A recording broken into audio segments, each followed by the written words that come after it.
and welcome to the Sensibly Speaking podcast. This is Chris Shelton, the critical thinker at large, coming at you on iTunes, Stitcher, Google Play, and with video here on YouTube. Okay, guys, this was the no good, awful, horrible, very bad week for Scientology. Man, so much news happened this week that I could not comment on it. Actually, it's been going on over the last couple weeks. Going back to this story about a measles outbreak on the Freewinds and lawsuits being lost and people going to jail and guilty pleas and all kinds of stuff. So some of it pretty grim, by the way. This is not, there's some pretty, not so great stuff to talk about here. And I thought, okay, I've been meaning to get a couple other podcasts done, but how could I ignore all this stuff going down so quickly and not comment on some of it and give you guys my feedback as a former Scientologist and Sea Org member on what's going down. So let's go ahead and get right into it. I have gone through a lot of great reporting and work that was done by Tony Ortega and people who he works with. I am not somebody who works for Tony Ortega, but I do get my content featured on his channel from time to time. But anyway, he broke some really good news about this whole thing. So let's start with the big chunk of this thing. Let's go into the what happened on the Freewinds. For those of you who probably heard, I was getting notices all week. Hey, Chris, did you see this? Yes, of course I did. Yes, I saw the news that there was a measles outbreak on the Freewinds. And I have the whole timeline as reported by Tony and broken down here. So I thought if you don't know more than that happened, then let's go ahead and talk about it because there's some interesting stuff here. For those who don't know anything about this, the Freewinds is a large yacht, basically, rather than a cruise ship. I have to laugh because that actually that remarketing or rebranding of the Freewinds actually was an attempt that was made at one point within the church to rebrand it as this, great big yacht. Rather than a cruise ship, because people see or think about cruise ships as really big, multi-decks, swimming pool, all this stuff that goes on in cruise ships and really big cruise ships. Well, the Freewinds is dwarfed by those boats. It's a little tiny cruise ship as far as that goes. Anyway, its home port is Curacao. It operates out of the ABC Islands in the Lesser Antilles.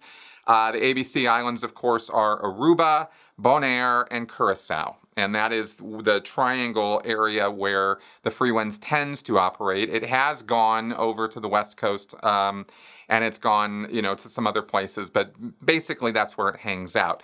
And I guess those are international waters or somewhat international. They're certainly beyond the bounds of the United States in many, many ways. And the Freewinds has been used by Scientology and by David Miscavige personally to disappear people, to punish people. They send them to the Freewinds, and we'll get into that a bit more of just how bad some of that stuff gets later in this episode. But that is, the Freewinds was publicly purchased, renovated, and put out there by Scientology in the late 80s as the place to go in order to do the highest OT level that Scientology delivers, which is OT 8. There are supposed to be other levels, but they don't exist. And so they kind of play this shell game with Scientologists about the coming OT levels and how they need to pay for them and get ready for them, and they promise them, and then they never deliver on them. But the Freewinds is where you can go as a public Scientologist to do this highest level. In fact, it's the only place in the world you can go to get OT 8. It's not delivered anywhere else. So it's kind of a big deal. Now, not a whole lot of people have gotten up to the level of OT 8 over the years. So the ship is also utilized to deliver lower level courses and services to Scientologists who just go to the ship on a sort of a vacation type basis, but they spend a good chunk of their time in the course room. I think it's like 5 hours a day. They can spend more than that, of course, but I think it's a minimum of that. On course, in the classrooms, doing L. Ron Hubbard courses and lectures, and then spending the rest of the time, sort of enjoying the ABC Islands. Now, every single night, there is a event held, a gathering held in the Starlight Cabaret or one of their dining rooms or whatever, where they intensively hit on those Scientologists who are literally a captive audience in order to get money out of them, to extract money from them. And they do this every single day. There's so many stories about this. So that's what the ship is basically doing, and it has been operating since the late 80s, so it's been many, many years in these areas. The locals are very familiar with it, and they have established what they call PR area control. In other words, they have established communication with local diplomats and officials and police and civic forces in order to what they call safe point Scientology. In other words, everybody's supposed to just welcome the Freewinds and be so happy the Freewinds is there. And the Freewinds has done lots and lots of work with other ships and military and people in the area to try to help them out. And at least this is all according to the PR that we used to hear when I was in Scientology. And they had pictures and stuff, so I don't doubt that these things actually have taken place. The problem is not the good things that the Freewinds does in helping out the ports that it goes to and stuff, which they're only doing for purely selfish reasons, but whatever. You know, we all do things for selfish reasons. But the problem with the Freewinds is all the abusive stuff that goes on there, and it gets pretty bad. Okay, so let's get to the measles story, and then we'll get to that stuff later. So basically what happened is somebody showed up on the Freewinds who had measles, and nobody knew. And it came out after this person got on board. And apparently this was a crew member, an unnamed female crew member, on April 17th, got on board the Freewinds. She had come from Europe, okay? And she boarded at Oranjestad, Aruba. And then the next day, on Thursday, April 18th, the Freewinds started a week-long event. Remember, I said that people come to the Freewinds from within the world of Scientology for more than just OT8. They also come for conventions. They'll do a youth week, or they'll do a teen week, or they'll do a Black Scientologist week. And that was what happened starting Thursday, April 18th. So they had people coming from all over, or sort of all over. I don't know how many Black Scientologists there are. Not many. The photos from the convention showed, not too many folks. But that began in Aruba on the 18th. Now, also on the 20th, Saturday, April 20th, at Aruba, there were locals who were invited to come on board the ship for a talent show. So they do these local events to keep things going with the locals and keep everybody, smiling and happy about what's going on with that ship, the Freewinds. And, Scientology's a good group of folks because they do talent shows and they do this and they do that. And aren't they so wonderful, right? So they did one of these things on April 20th. Now, on April 22nd, which was a Monday, the Freewinds arrived at Willemstad in Curacao, which is home port, and the crew member visited a doctor because she had cold symptoms. Blood samples were taken, and they were sent to Aruba for testing. And then the Freewinds went back to Aruba on the 24th, and the next day the convention ended, the Black Scientologist convention ended. They all went home. And if you know where I'm going with this crew member could have, this sick crew member could have infected all of those people. We have no idea. Then on the 2 days later, on Saturday, April 27th, Aruban locals are invited on board for a concert benefiting the Go Cultura Foundation. And then it went back to Curacao. And so you see here, this person got on board. They don't yet know that this person has measles. And all these people are coming and going on the ship, and it's sailing around from island to island. That all happened before they even knew that this person had measles. So the real fun began on Monday, April 29th, because this was the day the Freewinds was en route from Curacao to St. Lucia, and the Aruba health officials alerted Curacao that the blood test was positive for measles. And the Curacao officials, in turn, alerted St. Lucia officials that the ship was coming and that there was a confirmed measles case on it. So this is the point where there is no more plausible deniability as to whether before I'm sure that they would have picked up on the fact that this sick person was very, very sick and had measles. I mean, there's, physical symptoms you can see that would indicate that. So they could have known about it before then, but definitely by April 29th, they knew.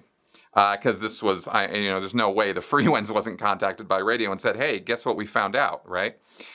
Which leads to Tuesday, April 30th, that the Freewinds arrives in St. Lucia and was immediately put under quarantine. And this, by the way, is David Miscavige's birthday present, because that was his birthday, Tuesday, April 30th. He turned 59 years old. Now, we do not know whether David Miscavige is or isn't, was or wasn't on the Freewinds for his birthday. Many, many years ago, he did do a birthday bash there, but it's not every year that he goes there to do that, at least not that we know of. So he might be there, he might not be there. He may have been there at this time. There's no evidence about it, just speculation one way or the other. But what we do know is that Curacao said that it will allow healthy people who are vaccinated to leave the ship, and St. Lucia wouldn't allow the passengers to do that, which is why that night that they went down under quarantine, the ship left St. Lucia and went back to Curacao. Now, a lot of people were questioning in the news, in the comments on Tony's blog, why would they leave St. Lucia and go back to Curacao? Because that might be endangering more people. And there's a couple answers to that. First off, Janice Grady, who was a former Scientologist and Sea Org member, said that having lived on a Scientology ship for 8 years and also having commanded the Freewinds back in 1988 and 1990, the most logical thing to do would be to return to their home port of Curacao, where they can get the necessary supplies, such as fresh food, medical supplies, and fuel, to keep the ship operating and safe over the 21-day period of such quarantine. St. Lucia is too small an island to be able to meet the demands of enough fresh food and fuel for such a long time. Most ships show up in St. Lucia with enough supplies to last them moving on to somewhere else. Otherwise, it can get very expensive flying food in from Miami to keep the ship operating. So that was what she had to say about that. And if you think, okay, good, so St. Lucia, we're going to be here 3 weeks, this isn't going to work supplies-wise, let's get out of here. And that night, they went back to Curacao. Now, she also commented on isolation practices in the Sea Org, and I experienced this myself, and so let me read to you what she said, and then I'll give you my own experience with this. She said, quote, "During the days I was in the Sea Org and when I lived on the Apollo, which was the Scientology ship, isolation rules were enforced. Violation of isolation could result in an ethics condition to the violator and the medical officer. It was understood that a ship is a small world, so even someone with a runny nose or sore throat was isolated or a slightly above normal temperature. If one had a fever, they had to stay in isolation until not only did the fever break, but it had to go subnormal first, then hold at normal for 24 hours before they could be released from isolation. I have no clue if these rules are still being followed on the Freewinds. They were 30 years ago when I was on board." Now, having been in the Sea Org, I was never on the Freewinds. I never stepped foot on that ship. Never seen it in person. But I did live in PAC in Los Angeles at the Big Blue Base, and we had an isolation room, and it was a total joke. And by that I mean people would often not report to isolation if they felt sick. Getting food in isolation was always a nightmare. The medical officer came around maybe once a day. You were supposed to do Scientology assists on one another, and that was supposed to be the way you got well, which was just, again, a joke. Most of the time, most people on ISO were sleeping a lot and taking their temperature so that if it went, if it was subnormal or if the fever broke, then they could get the hell out of there. That was mostly what it was used for, is if people had a fever. If you didn't have a fever and you were sick, you just stayed on post. You just kept working. Unless it got really, really obnoxiously bad, in which case, you'd get kicked over to ISO. And a lot of people would spend ISO in their room. Especially if they were married, where they had a couple's birthing, they would just hang out in there. You'd get in trouble if you were caught, but, whatever.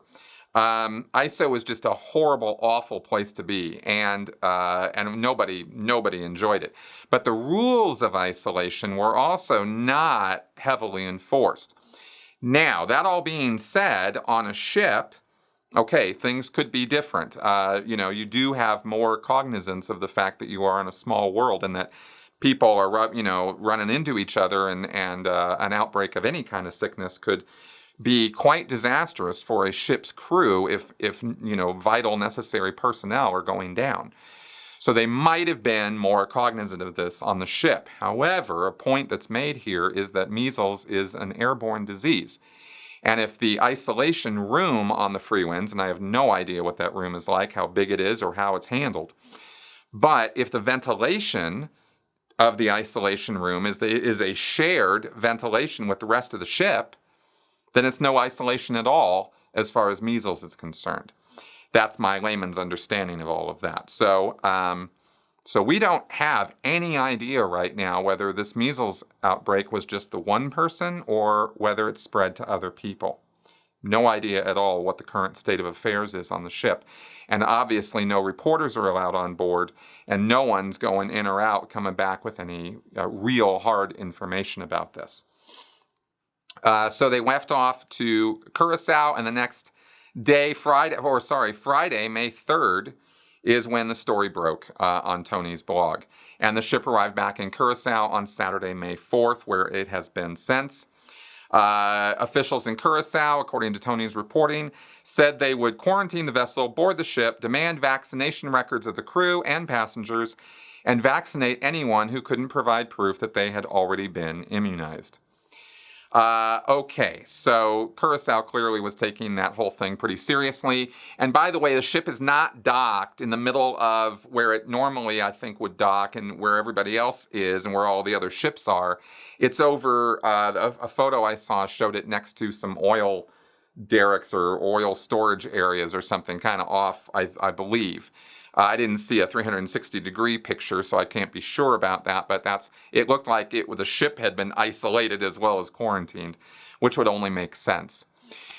Now, Tony's reporting on this has been great. One of the things that he posted just the other day was a write-up from a woman named Valeska Paris, who spent a long time, many, many years, I think 8 or 9 years, on the Freewinds, as what she described herself as a prisoner of the ship. And she was kind of stuck there. She'd been sort of relegated to the ship, didn't want to be there, didn't want to go there, didn't want to stay there, but that was her job as a Sea Org member. So she did quite a few things while there, and she lays out in gory detail some of the abuses and nonsense that she saw, observed, and took part in while she was a Sea Org member on the ship. And one thing that becomes really, really clear when you go through, and I've put a link to that article in the show notes and at sensiblyspeaking.com, so you can check it out for yourself. I'm not going to read her story here or go over all of that. I'm just going to say that it's very, very clear that the Freewinds has been used as a sort of RPF on steroids, I guess I could say. And the RPF is the Sea Org's ultimate disciplinary action. It usually takes years to get through. And it involves a lot of heavy physical labor and punishment drive kind of mentality. And it's very much a sort of really horrible, like borderline Chinese, Korean re-education camp kind of situation. That's the RPF as a whole. On the Freewinds, you're further isolated because you're sailing around on this boat and you're usually stuck down, apparently, in the engine room, which is the hardest of physical labor I can imagine doing. I mean, I've done some rough stuff when I did the RPF, but I think anybody who was in the engine room of the Freewinds doing the kind of work those guys have to do cleaning out the bilges and getting into these little compartments and having to clean them out. I mean, it's bad work, very dangerous work. And people get sent there. People have been sent there for years at a time within the world of the Sea Org. If David Miscavige gets, upset with you or angry with you for some reason, or you've done something quote unquote treasonous to the Sea Organization, then you could find yourself marooned on the boat. Not a good place to be. So anyways, you can check that article out. And knowing all that, it got me thinking about what's going to happen to this crew member from Europe who showed up with measles. Well, it's not going to be pleasant. It's not going to be pretty for this woman. Once she's through the measles, I'm sure they're going to kick her off the ship. But then again, maybe not. They might stick her down in that engine room, right? And they will definitely she comes on board, and all of this happens around the time of David Miscavige's birthday and the upcoming anniversary voyage of the maiden voyage of the Freewinds. The Freewinds first went set sail around the ABC Islands in June of 1988. So that is always marked by a 3 or 4 day series of events that are personally hosted by David Miscavige on the Freewinds every single year. It's called the OT Ambassador Summit. And all the OT8s, the big hot shots, the whales, the people with a lot of money, they all come to the Freewinds. It's jam-packed, no room available at all. Crew are triple bunked up. It's really, really tight during that week that they're doing the maiden voyage anniversary events. All of that is being prepped for now. But with the ship under quarantine and who knows how many people sick on it, this woman who came with this, is going to be at the receiving end of all of the blame for all the trouble that's being caused by this, both PR-wise and logistically. And maybe if David Miscavige is on board, oh man, it's going to be really, really bad for her. Like, she's going to be, the kindest thing they're going to be doing to her is gang sec checking her. I have no doubt that is the intensity on which this person is receiving right now, to find out what her evil intentions are towards David Miscavige. What evil purposes does she have? Why is she purposefully trying to sabotage David Miscavige, maiden voyage, the OTs? There are endless numbers of questions that they are going to be pounding her head up on. About why she's such an evil, horrible person. If they don't just declare her outright and just throw her on shore and say, see ya, I wouldn't want to be ya, and that's that. They could just do that with her too. It's really going to be, I don't know that we're going to find out anytime soon what ends up happening with this poor person. But it's going to be very, very unpleasant. And every single person in the chain of command and every single person who was at all associated with anything having to do with medical checkups, running the medical officer on the ship, anybody connected with any of that is going to get raked over the coals mercilessly. I just cannot, I have nothing but sympathy for their plight right now. Because it's bad. And of course, what this also speaks to is the anti-vax attitude that is, I believe, pervasive throughout Scientology. Certainly within the Sea Org, there has been anti-vax sentiments expressed by senior Sea Organization executives. I've seen that in emails and promo pieces even. I saw the person who runs the World Institute of Scientology Enterprises, WISE, the WISE office in West US. I saw communications from that person years ago saying that the whole vaccinations cause autism. It's all a bunch of junk science, and we shouldn't be vaccinating our kids. Also, Tony picked up on this, and he had noted that back in 2015 and 16. There was a proposition going in California to get mandatory vaccinations going for kids. And Who was it who tweeted and spoke out against this? No less than Juliette Lewis, Jenna Elfman, Danny Masterson, and Kirstie Alley, all saying negative things about this bill to enforce mandatory vaccination. They claim that they were not, quote-unquote, anti-vaxxers, but were merely fighting against it being mandatory, which pretty much means you're an anti-vaxxer, because vaccination is an all-or-nothing sort of thing. We either get it or people die. It's really that simple. And I got curious about this and looked at the World Health Organization's website about Europe, because this woman arrived to the Freewinds from Europe, not from America, and she had brought measles with her. And apparently, there has been a bit of a rapid, huge increase in measles cases last year in Europe. So there's vaccinations happening, but they're not happening at the level that they need to. And the World Health Organization is doing a bunch of work to try to raise the levels of people who are vaccinated over there. But somehow in Europe, there is a measles problem right now. And that's where this comes from. So this anti-vax thing is not just a U.S. phenomenon, I am sure. And it's something that has to be addressed. I have no words of kindness for Jenny McCarthy or any of these people who promote this anti-vax, vaccinations cause autism thing. If you go to the actual Autism Speaks website, or the websites or information sources for autism, you find out that there are really nothing but question marks about what autism even is. And more people are being diagnosed with it as they're clarifying and figuring this out and studying it more and more. We just people weren't studying it up until now. But the autism sites, the World Health Organization sites, all these people agree there is zero evidence that vaccines cause autism. So, this anti-vax thing is just for the birds, but it's part and parcel of the conspiracy theory nonsense that Scientologists buy into. I bought into it hardcore.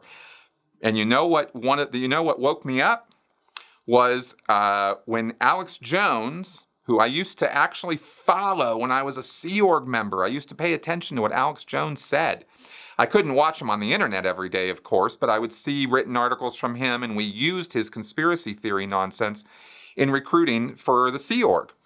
And the thing that broke me from that was when he said very, very loudly and very, very boisterously that children should not get vaccinated for a particular flu virus that was going around back in 2000, I don't know when this was, 2008 or 9, I believe. And I went, what? My mom was a nurse, dude. I know that vaccinations are important. And here's this guy preaching anti-vax nonsense. And I went, oh, this guy's crazy. That's not just a weird idea. That's dangerous. And that's one of the things that got me sparked away from that conspiracy nonsense, because I went, wait a second, right? And then one question leads to another, just like how I got out of Scientology. So I don't have any good things to say about the anti-vax movement or the people who spread that conspiracy nonsense, because the real world effects of that are that people die, and that's no joke. So that's my take on that. Hey everyone, I have what I think is an exciting opportunity for you. This episode of the Sensibly Speaking podcast is being sponsored by the Great Courses Plus, an online educational streaming service which has video courses on a gigantic range of topics, from philosophy to climate change to nuclear physics to cooking and practical skills, not just brain stuff. What I love about this service is that the Great Courses Plus was founded on the idea that education should be available to everyone. You can learn from top experts and professors, leading minds in their fields. These are not little courses put together by amateurs.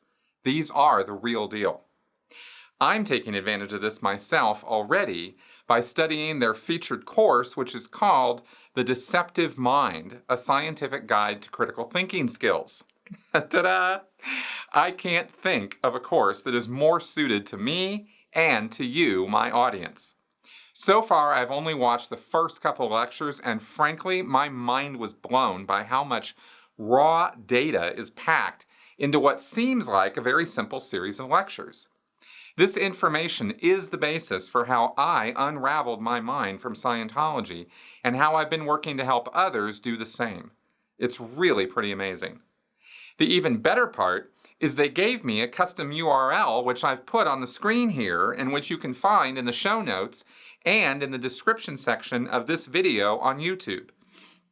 The link is thegreatcoursesplus.com/critical. Super easy to remember, and by using that URL, you help out my channel as well as get your hands on these amazing courses and lectures.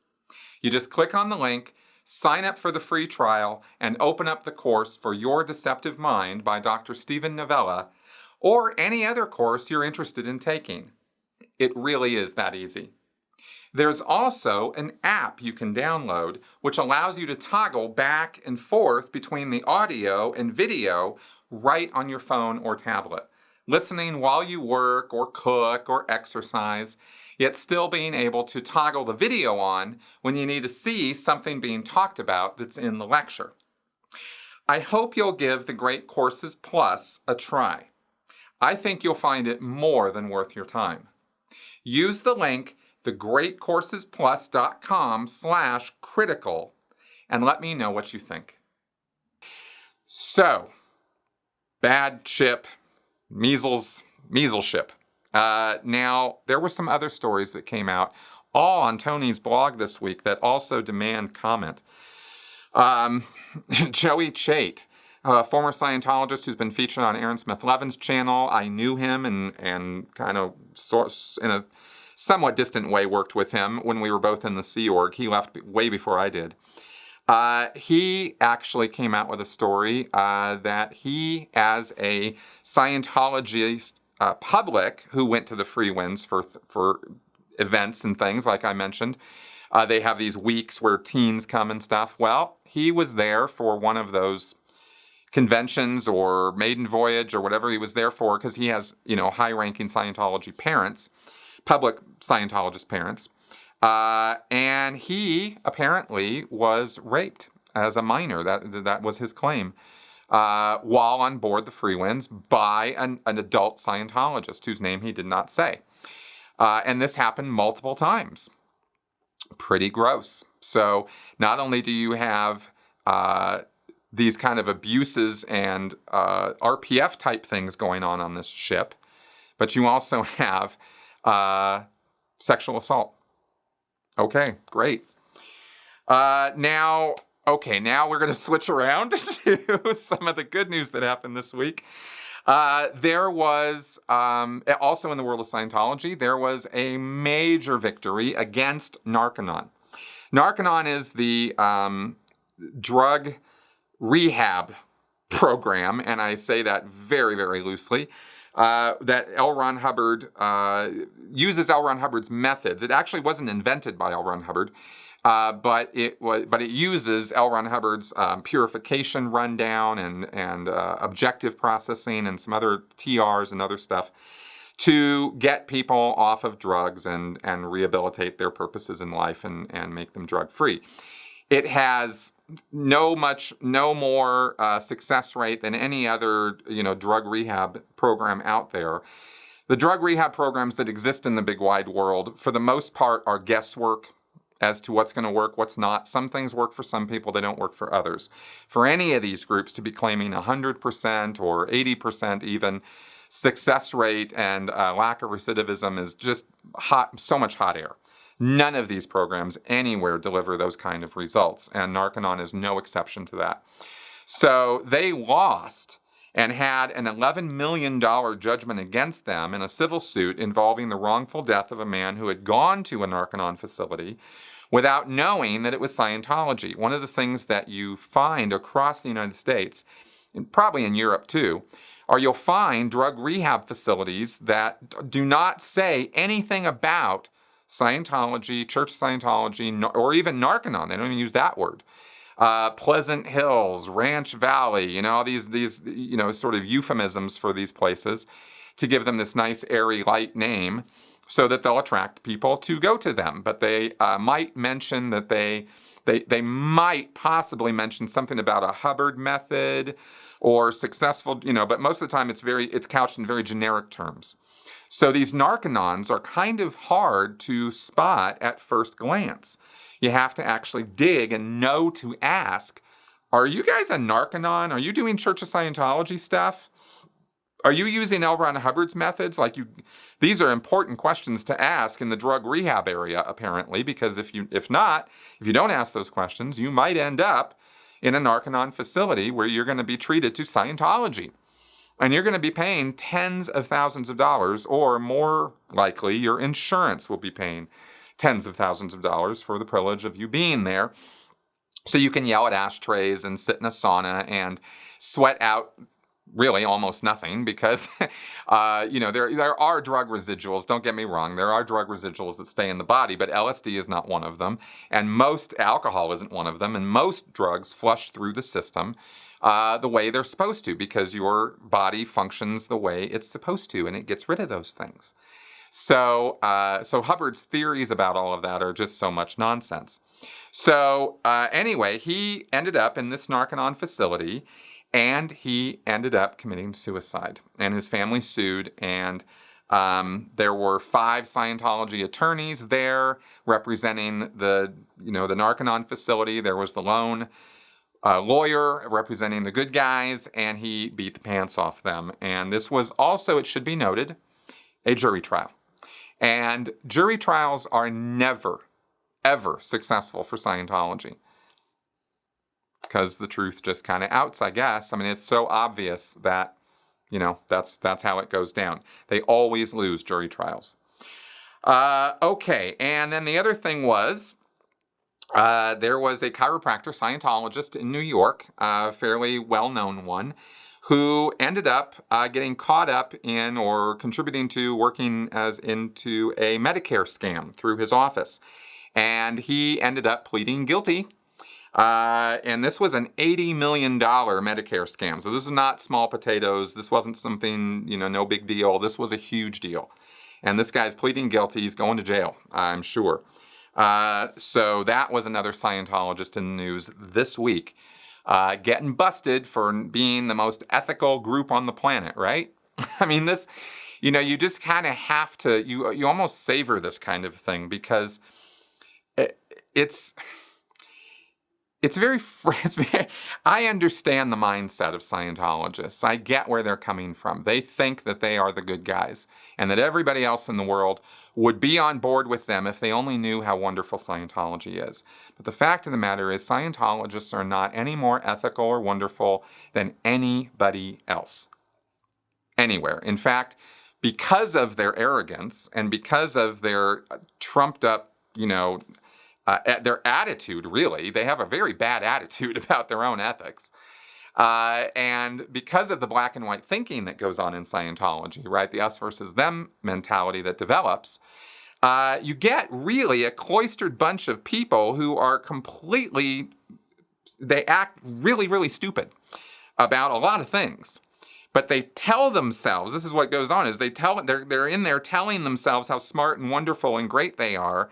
And so they're able to ignore, everybody looking at them going, you guys are a bunch of idiots. I mean, this is just stupid. This doesn't make any sense what you guys are saying and doing. Like, we're the most ethical group on the planet. And yet they have a boat where they torture people and minors are sexually assaulted. They have chiropractors who go to jail for Medicare scams. They kill people at their drug rehabs and then say it wasn't our fault. It came to us too late, No, it's your incompetence that causes deaths. Real people really dying. That's the result of Scientology.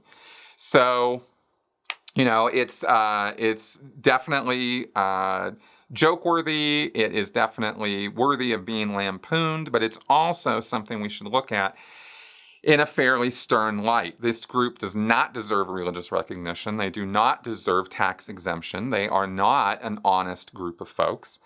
And they will lie through their teeth. The regular street-level Scientologist will lie through his teeth about what Scientology is up to and what they're doing because they have to protect its image, quote unquote.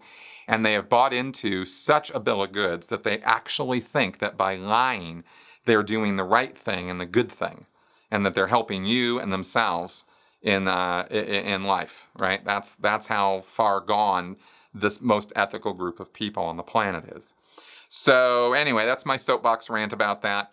Thank you very much for coming around and watching this week. I hope that this information was useful to you in terms of clarifying some of what's been going on this week. It's been a wild week. I was totally meaning to do a completely different podcast this week, but I had to respond to this stuff. I will encourage you guys to please check out that sponsor ad that I put into the show here. I have a sponsor. It is happening. At least for a few weeks, you will be seeing some ads here for Great Courses I should say Great Courses Plus. So check that out. And also, if you're enjoying my show, my podcast, and my episodes here, consider joining me on Patreon because that is what allows me to keep doing this. All right, guys, I'll see you next week. I look forward to your comments. Bye-bye.